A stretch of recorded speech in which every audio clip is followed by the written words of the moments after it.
sekolah lagi ya. Dan kalian yang ada di kelas ini semuanya dalam keadaan sehat terus. Amin. Oke, hari ini ada yang perasaannya lagi seneng nggak? Ada? Yang lagi seneng boleh tunjuk tangan, siapa aja sih yang lagi seneng? Mau? Ada 3. Ken lagi seneng, Ken? Iya. Ada nggak yang lagi bangun tidur tiba-tiba sedih? Ada? Ada, kenapa?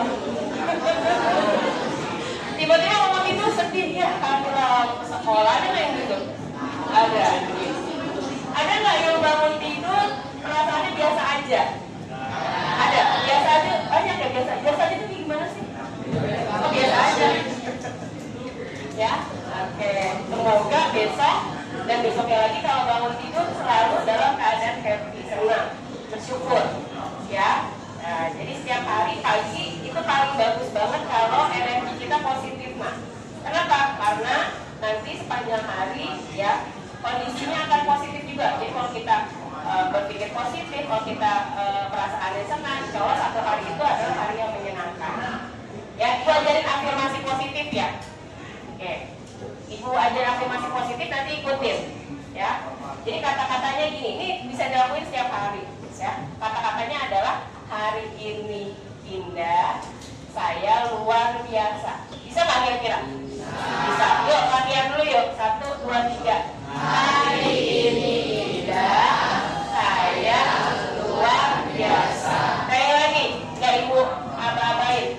Mulai sendiri ya, bareng-bareng ya. 1, 2, 3. Hari ini indah, saya luar biasa. Oke, tepuk tangan dulu dong. Itu dilakuin setiap hari ya. Kalau kamu mau ulangan hari ini indah, saya luar biasa, insya Allah dimudahkan. Ya, kenapa? Karena kalau pepatah bahasa Inggris mengatakan you are what you think. Apa artinya tuh? Kamu adalah apa yang kamu pikirkan. Kalau di dalam Muslim apa? Prasangka Allah tergantung kepada prasangka hambanya. Setuju ya? Mulai besok dilakukan ya? Iya, oke.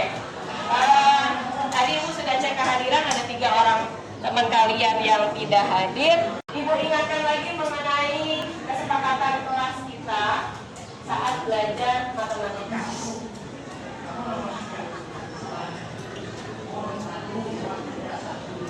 Oke, ini kesepakatan kelas kita ya. Yang pertama yang diingatkan lagi ada menjawab salah, merespon pertanyaan. Jadi kalau ada pertanyaan dari Ibu maupun dari teman kalian ya, berarti wajib di respon dengan cara menjawab ya, mungkin angkat tangan ya dan lain sebagainya. Kemudian berdoa, tadi kita udah berdoa belum? Udah, tapi jangan lupa nanti setelah selesai belajar juga harus berdoa. Kalau itu jam belajar pertama, yang kedua ya, kalau tidak diaba-aba berdoa sendiri. Yang kedua, rapikan meja dan kursi. Coba lihat meja kursinya udah rapi belum kira-kira? Udah. Terus lihat, ambil dan buang sampah seperti yang biasa kita lakukan sebelum belajar. Ya, boleh cek kolong mejanya masing-masing, bawa kursinya. Masih ada yang tertinggal nggak sampahnya? Nah tuh ada suara botol plastik tuh. Ya boleh dibuang dulu Maka. Boleh Maka. Siapa lagi? Nah itu punya siapa Andrew? Andy punya siapa itu makasih Andy. Nah balikin bawahnya itu balikin. Nah plastiknya dibuang. Ya. Oke. Jadi biasakan kita peduli sama lingkungan kita ya. Oke, tempat untuk taruh sampah kertas di mana? Sudah ada tempatnya. Botol plastik di mana? Kalau punya mereka kembalikan. Sudah semuanya? Jadi keluar? Oke, baik, terima kasih ya. Kemudian yang ketiga, sudah kalian menyiapkan buku? Sudah. Alat tulisnya sudah disiapkan? Sudah. Ada yang nggak bawa buku, Nak? Ada? Bawa buku semua? Oke. Menjaga ketertiban suasana belajar. Kamu kalau belajar senangnya rame apa tertib sih? Tertib. Ya, rame pada saat diskusi boleh nggak? Boleh. Tapi pada saat tidak diskusi? Enggak. Ya, tertib kembali. Kemudian menjaga kerukunan antar teman di kelas. Kalau berdebat saat diskusi boleh?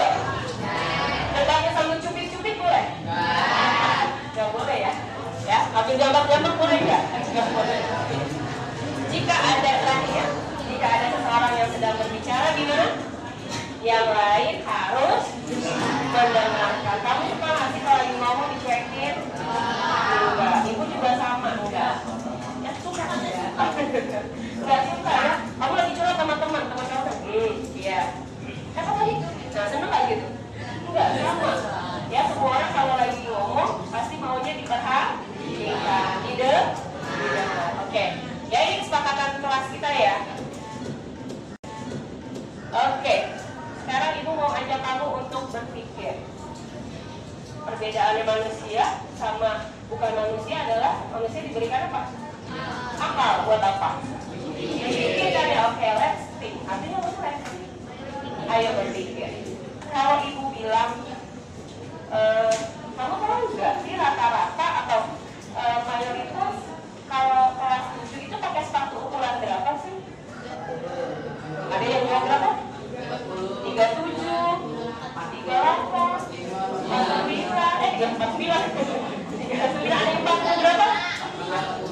40, ada yang 45 tadi jawab? David berapa David? Susah nggak dari sepatunya? Agak gampang. Oke, tadi mayoritas tadi sudah jawab jawabannya beda-beda ya. Tapi kalau ibu pengen tahu, pengen tanya ke kamu tahu nggak sih kamu keseluruhan anak kelas 7 itu ukuran sepatunya berapa sih? Semua loh, kelas 7 berarti dari 7 berapa?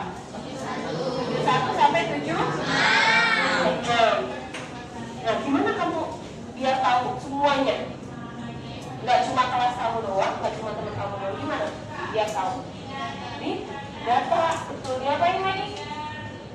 Diapain lagi tadi? Disurvei. Ya, gimana sih cara ngedatanya? Kira-kira gimana cara ngedatanya? Ditanyain. Tanyain ya? Dari kelas 71 sampai kelas 7? Nah, itu caranya ya. Biar tahu ya, didata dulu nih.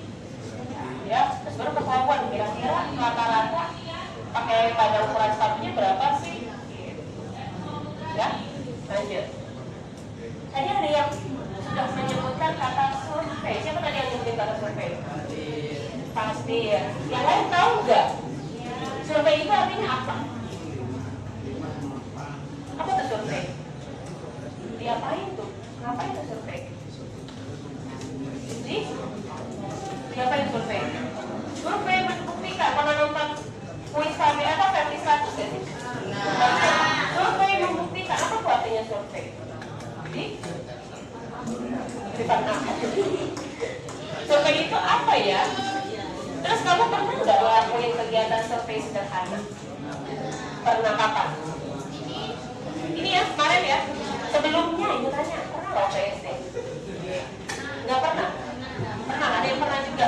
Iya, pernah. Mungkin gurunya pernah memberikan tugas proyek buat survei ya. Apa kira-kira? Velope waktu itu mau survei apa Velope? Ingat gak waktu SD? Gak ingat, nanyain apa ke temennya tentang apa? Apa nanyain apa tuh?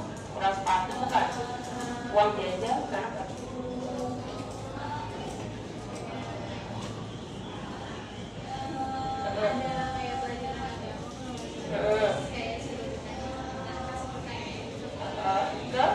Teman, ke kelas. Tuh gurunya ngasih ke kelas. Oh, kalian ke kelas lain atau satu kelas? Iya, ya. Itu tuh pernah, Velope pernah waktu SD, ya. Kemarin sebelum kita libur ya, kalian sudah mencoba untuk melakukan survei sederhana. Yang sebelumnya udah pernah belum? Belum pernah? Belum pernah.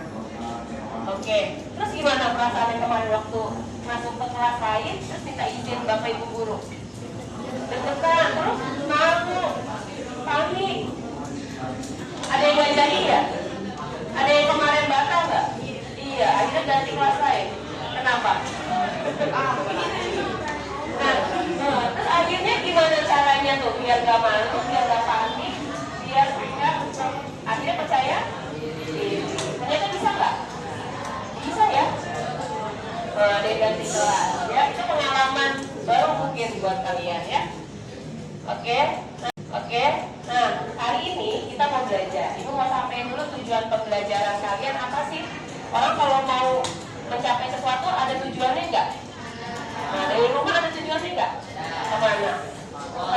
Biar jelas ya fokusnya kemana. Nah, belajar kita hari ini juga punya tujuan. Nah, yang pertama, melalui penugasan proyek, kalian ya peserta didik dapat mengkonsepkan pertanyaan, mengumpulkan dan menginterpretasi data untuk menjawab pertanyaan dengan tepat. Yang kedua, melalui kegiatan wawancara dan survei, peserta didik dapat menentukan jenis data berdasarkan jawaban dari pertanyaan yang telah diformulasikan dengan tepat. Oke, Ibu mau kalian ngamatin gambar ini yuk. Siapa yang bisa atau siapa yang mau mengungkapkan apa sih informasi yang kalian dapatkan dari gambar? Ya, percaya diri tadi katanya. Akhirnya percaya diri Bu, percaya diri. Jangan takut salah.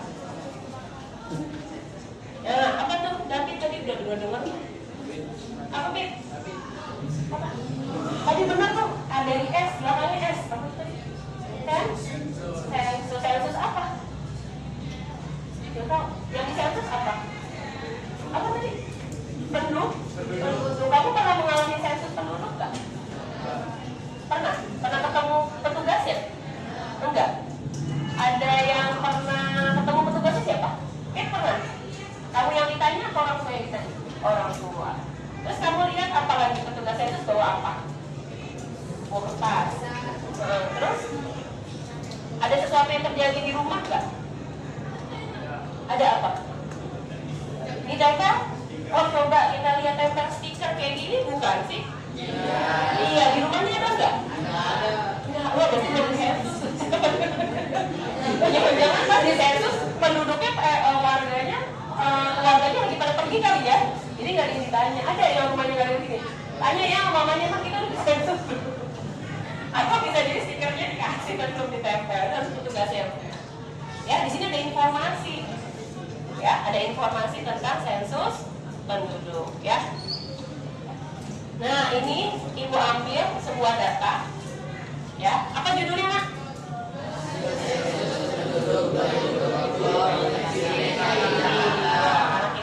Bukan kita nih, kalau itu nggak tinggal di Provinsi DKI. Kalian tinggal di Provinsi DKI, ya. Ini adalah hasil sensus penduduk Provinsi DKI Jakarta tahun 2002. Berapa tahun yang lalu? Oke, ada angka-angka kan di sini kan ya? Yuk kita literasi numerasi. Kalau Ibu tanya pada per September 2020 berapa banyak penduduk yang ada di Provinsi DKI Jakarta? 10,56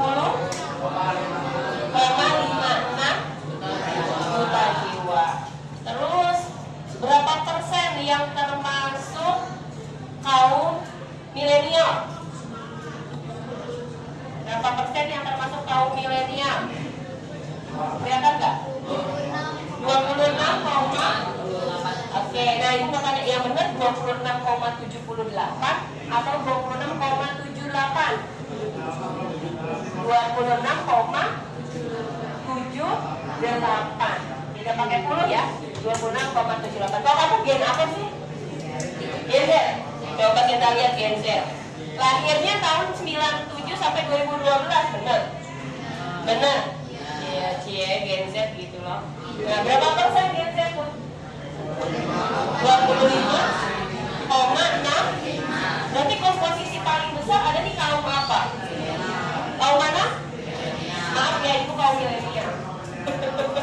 Akhirnya antara 81 sampai 9. Nah, masih banyak kaum ibu ya. Kata kaum Gen Z. Oke, ini ya, jadi belajar untuk membaca data. Ini namanya literasi numerasi. Ya, dibaca apa-apanya. Ya, lanjut. Oke, tadi sudah dengar sensus penduduk. Ya, mau tahu nggak lebih detailnya sensus penduduk seperti apa? Kita nonton dulu ya. Oke.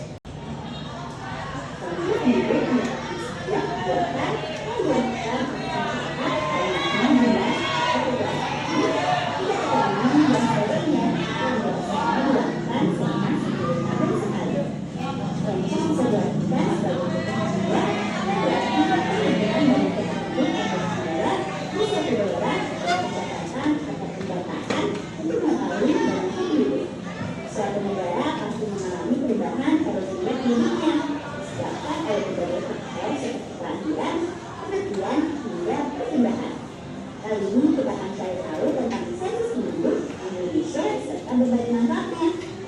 Baik kelahiran, kematian, maupun perpindahan merupakan hal yang wajar dalam suatu masyarakat sebuah negara.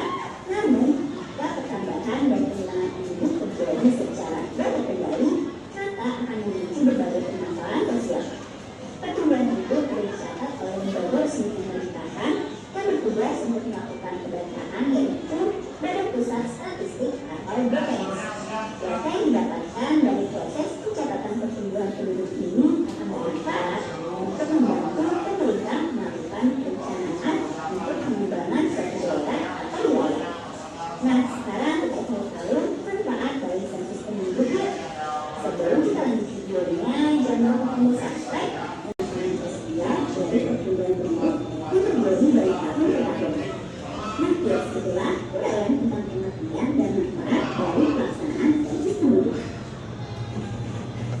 Sampai di sini dulu ya videonya. Jangan lupa like, komen, subscribe, dan share ke teman-teman lainnya ya.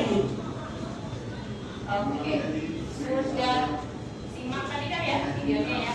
Lebih tahu nggak siapa tentang sensus penduduk? Lebih tahu? Oke, aku mau tanya tadi.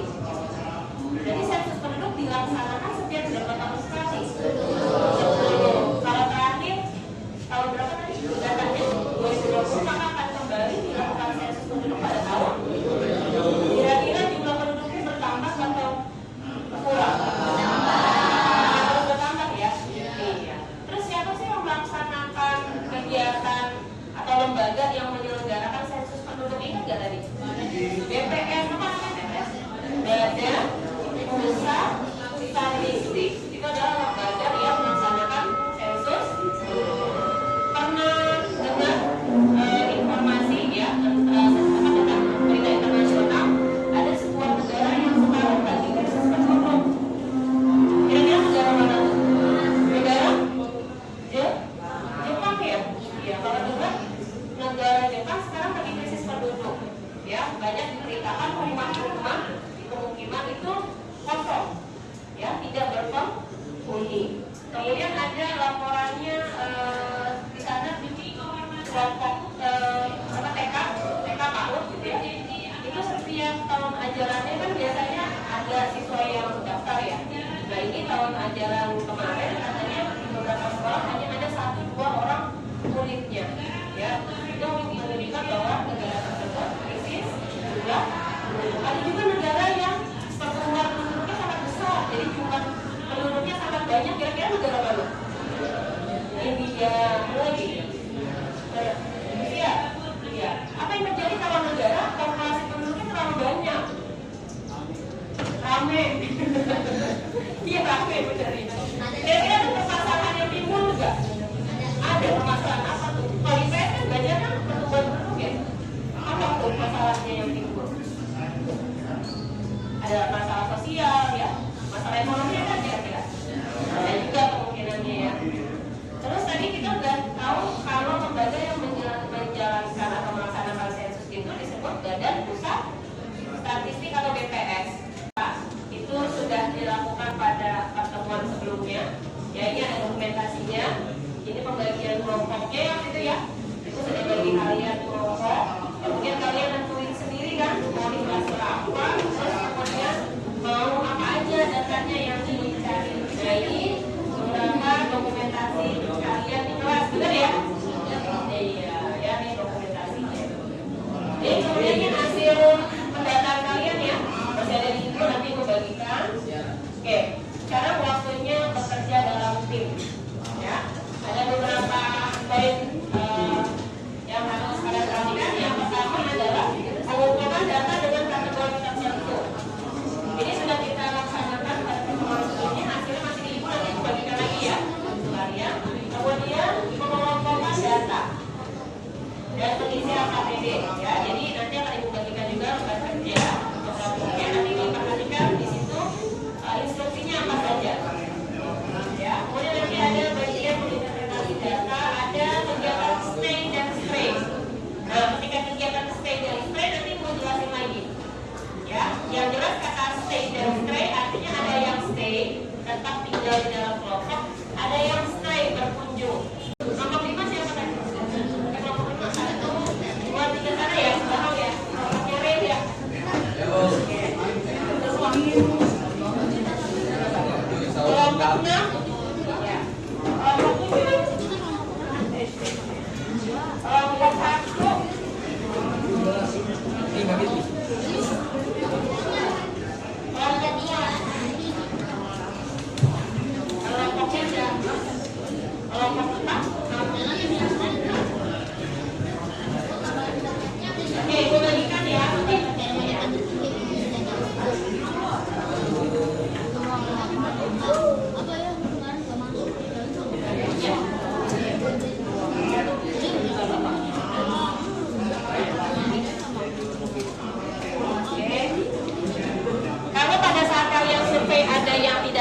ya apa namanya anak kelas lain nggak usah nggak apa-apa sesuai dengan data yang kalian.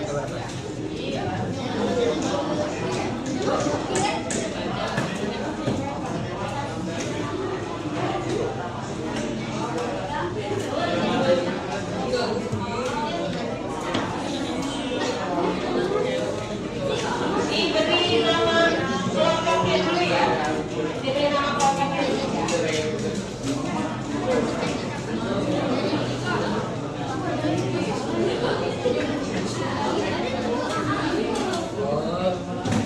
Oke, diberi nama kelompok.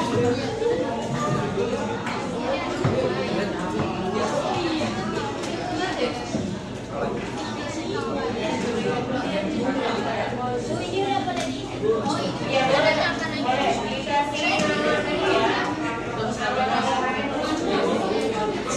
boleh dikasih nama dulu ya. Oke. Coba dilihat KPD-nya ada yang boleh tanya enggak? Dari instruksinya ada yang boleh tanya enggak? Ada yang boleh tanya enggak? Ya, boleh tanya. Ada yang bingung nggak Bu?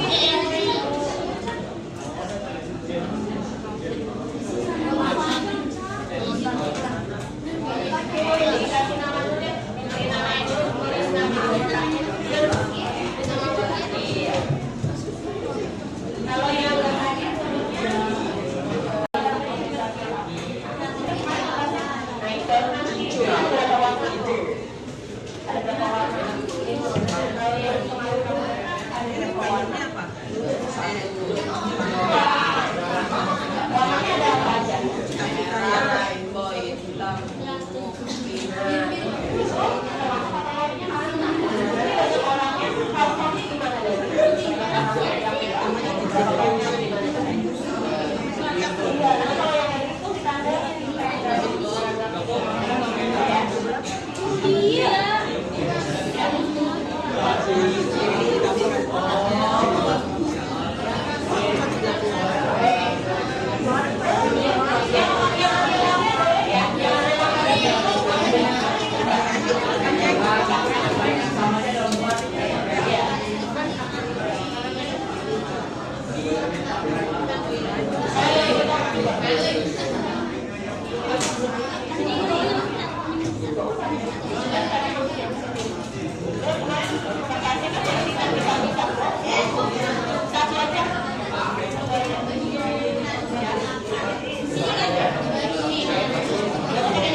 Iya, datanya apa tadi?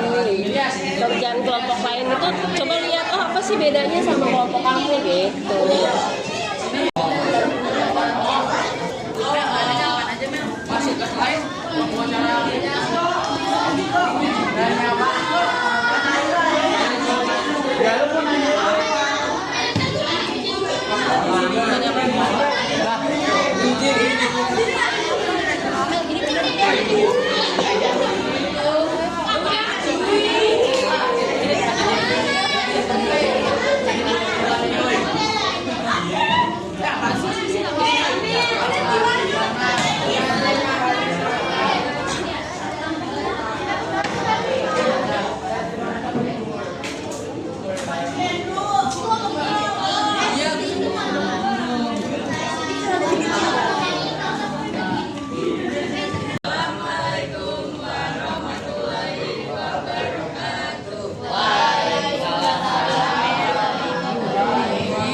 lama ya kalau disebutin satu-satu anaknya.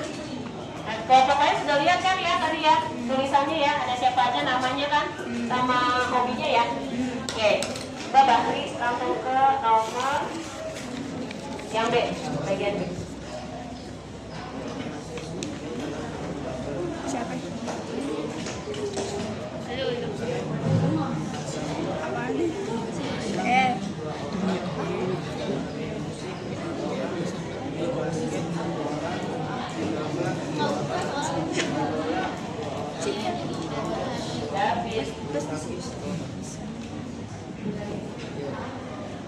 Apa yang dapat kalian simpulkan dari data yang diperoleh? Hobi yang paling banyak diminati adalah main game, sedangkan hobi yang paling kurang diminati adalah membaca, membaca dan menulis.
Bisa aja deh kalau mau Oke, sudah. Tadi datanya apa nih yang berkunjung di kelompok 1? Masih ingat datanya tentang apa? Tentang? Oh, hobi. Apa hobi yang banyak digemari kelas 7 berapa datanya nak? Oke, hobi yang banyak digemari kelas 7 apa ternyata? Main game. Sama nggak kayak kalian? Enggak ya? Ya, jauh beda ya. Yang paling nggak digemari apa coba? Membaca. Ada poin membaca ya. Yang banyak tidak digemarinya atau sedikit peminatnya adalah membaca. Bisa nggak cari rata-rata data kelompok mereka? Nggak bisa, kenapa?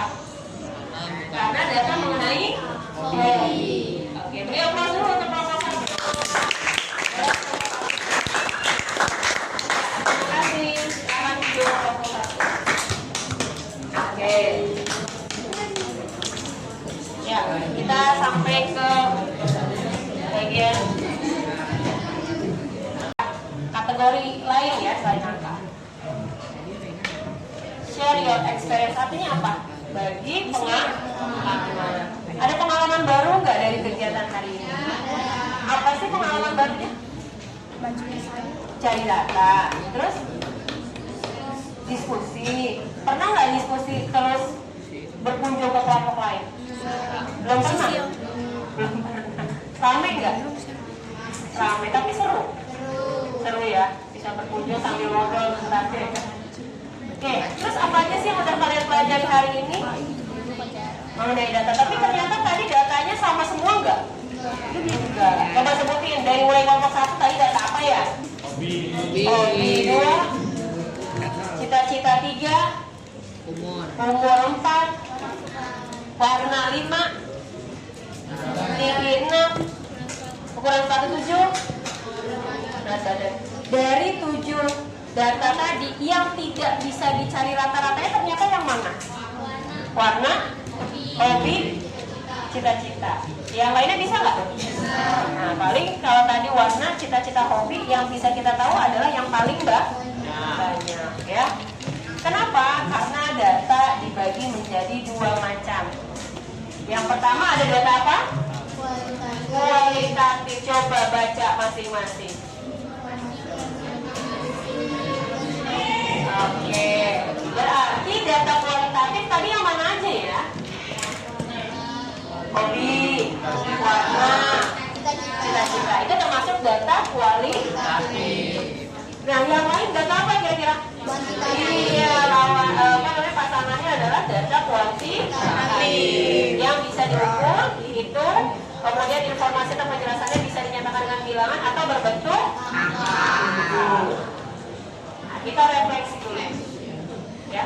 Refleksi artinya apa sih? Bukan pijit ya. Kita bercermin terhadap diri, refleksi dan LKPD-nya ya. Sekaligus menyimak untuk informasi materi apa yang akan kita pelajari pada pertemuan berikutnya kapan berarti? Besok. Terakhir kenapa? Belajar di rumah, bukan ikut belajar di rumah ya. Jadi besok kita belajar ukuran pemusatan data dan penyajian data. Ya, yang harus disiapkan adalah alat tulis, penggaris, pensil, ya, pulpen. Boleh pakai bawa spidol warna-warni ya. Busur nggak? Busur ya, karena buat diagram lingkaran. Ya, spidol warna-warni ya, buat menandai satu kelompok satu aja. Spidol warna-warni. Iya, kelompoknya ini. Ya, spidol warna-warni.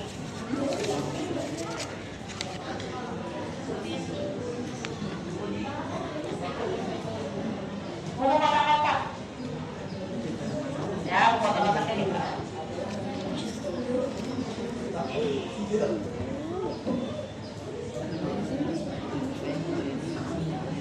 Oke, menurut kalian yang paling susah dari belajar hari ini apa? Yang paling susahnya ngapain hari ini? Hah? Oh, data-data gitu. Ngitungnya susah enggak? Enggak. Yang paling mudah? Yang paling mudahnya ngapain? Hah? Ngisi. Siapa?